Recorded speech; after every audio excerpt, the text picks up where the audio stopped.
Salman Rushdie va un peu mieux. L'agent du romancier, hospitalisé depuis le vendredi 12 août 2022 dans un hôpital de New York après avoir été agressé au couteau, a donné de ses nouvelles à la presse américaine. Alors qu'il était jusque-là sous respirateur artificiel, après une opération d'urgence, il en a été débranché.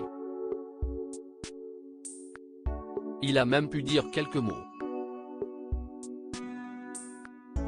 Dimanche 13 août, après plusieurs heures de vive inquiétude, Andrew Willey a donc donné des nouvelles de son illustre client. Il a confirmé que les médecins lui ont retiré son assistance respiratoire et qu'il avait pu parler brièvement. Il n'a toutefois pas révélé la teneur des propos de Salman Rushdie, âgé de 75 ans, qui a reçu plus d'une dizaine de coups de couteau de la part de son assaillant, Adi Matar. Salman Rushdie a été débranché du respirateur et parle, a déclaré Michael Hill, président de l'institution Shotoka, où l'attaque a eu lieu, sur Twitter. Selon le témoignage de l'écrivain Tish Teissir, qui a lui aussi eu des nouvelles de son confrère, il a parlé et plaisanté, a-t-il écrit sur Twitter. Une information rapportée par le New York Post.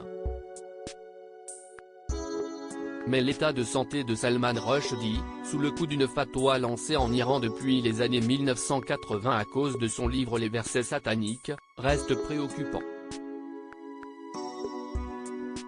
Son agent avait ainsi indiqué qu'il risquait de perdre un œil, que les nerfs de son bras ont été sectionnés et que son foie a été poignardé et est endommagé.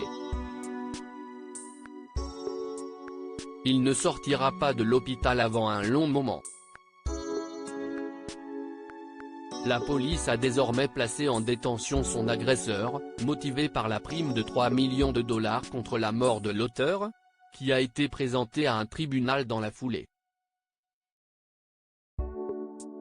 Lors d'une audience de procédure au tribunal de Shotoka, Adi Matar, âgé de seulement 24 ans et originaire du New Jersey, poursuivi pour tentative de meurtre et agression, a comparu en tenue rayée noire et blanche de détenu, menotté et masqué, et n'a pas dit un mot, d'après le New York Times et des photos de la presse locale.